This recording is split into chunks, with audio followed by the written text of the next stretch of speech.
그리스도인은 사회 권력이나 정치 공작 또는 경제력이 아니라 하나님을 믿는다. 오늘의 아시오 말씀은 시편 33편 12절의 말씀입니다. 여호와를 자기 하나님으로 삼은 나라 곧 하나님의 기업으로 선택된 백성은 복이 있도다. 아멘. 여러분은 하나님이 선택하신 하나님의 백성이심을 믿으십니까? 하나님께서 여러분뿐만 아니라 여러분의 가정과 기업과 가문을 통해 일하고 계신다는 것을 믿으십니까? 여러분은 하나님의 축복 안에 거하고 하나님의 인도하심 속에 거하고 계신다는 것을 믿으십니까? 만약 여러분들께서 아멘이라고 화답하셨다면 여러분은 믿음 안에서 굳건한 그리스도인으로서 이 세상을 살아가고 계신 분들이실 것입니다. 그리스도인들에게 이러한 질문은 당연하듯 아멘이라고 화답할 수 있는 질문이지만 믿지 않는 자들에게는 이해 불가능한 일이겠죠.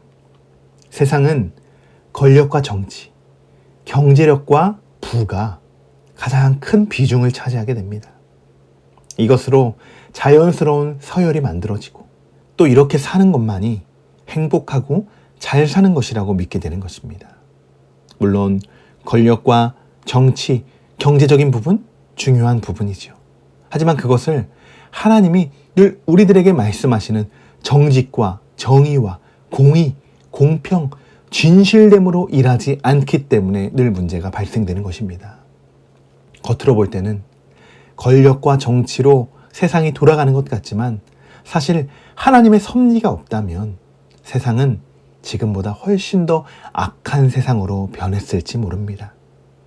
하나님은 보이지 않는 곳에서 그리스도인들을 통해 세상 속에서 일하시도록 이끌어 나가고 계십니다. 세상 안에서 하나님을 붙들며 살아가는 이들도 우리 눈에는 보이지 않을 수 있으나 정말 많은 이들이 이 세상 속에서 하나님의 사명을 가지고 살아가는 이들이 있습니다. 그들은 자신들의 일터에서 성실히 일하고 어떻게 하는 것이 하나님을 증거하는 삶인지 매일 매순간 고민하고 있습니다. 그리고 늘 하나님의 인도하심을 간구하죠. 저는 세상 곳곳에 이렇게 그리스도인들이 퍼져 있기 때문에 아직 이 세상에 복음의 불씨가 꺼지지 않는다고 그렇게 믿고 그렇게 생각합니다. 다시 기독교의 위상을 우린 뒤집을 수 있습니다. 사회에서 교회가 다시 세움을 받고 그리스도인들이 세상의 눈치를 보는 것이 아닌 많은 이들에게 인정받는 그 시대가 올 것이라고 믿습니다. 우리 그리스도인들은 언제나 하나님의 나라에 대한 소망을 품으며 살아가는 사람들입니다.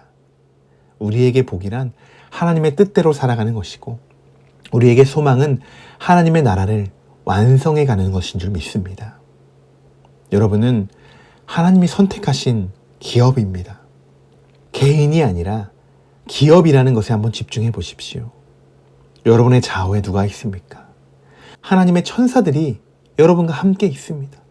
앞과 뒤를 돌아보십시오. 하나님의 군사들이 여러분과 함께 싸우고 있습니다. 그리고 하나님께서 여러분의 발걸음을 항상 인도하시고 계신다는 것을 여러분 기억하십시오. 그러니 오늘도 여러분들은 하나님의 선택받은 기업으로서 세상으로 파송되어질 것입니다. 세상 사람들은 더 이상 우리들에게 이 기독교에게 희망이 없다고 외치며 마치 오늘이 마지막인 듯 그렇게 즐기며 세상을 살아갑니다. 여러분이 보여주십시오. 세상에는 아직도 희망이 있고 우리의 소망은 천국에 있다는 것을 여러분을 통해 전하시길 바랍니다. 여러분들은 하나님의 백성임을 절대로 잊지 않고 오늘 하루도 살아가시기를 주님의 이름으로 축원합니다. 기도하겠습니다. 여호와를 자기 하나님으로 삼은 나라 곧 하나님의 기업으로 선택된 백성은 복이 있도다. 아멘. 세상이 아닌 하나님을 믿으며 세상의 가치를 따르는 것이 아닌 하나님의 진리를 행하는 오늘 하루가 될 수 있도록 인도하여 주시옵소서. 오늘도 천국의 소망을 두고 살아가오니 우리에게 하나님의 보호하심과 인도하심으로 복의 복을 더하여 주시옵소서. 오늘도 우리와 항상 함께 계시는 우리 주 예수 그리스도의 이름으로 기도드립니다. 아멘.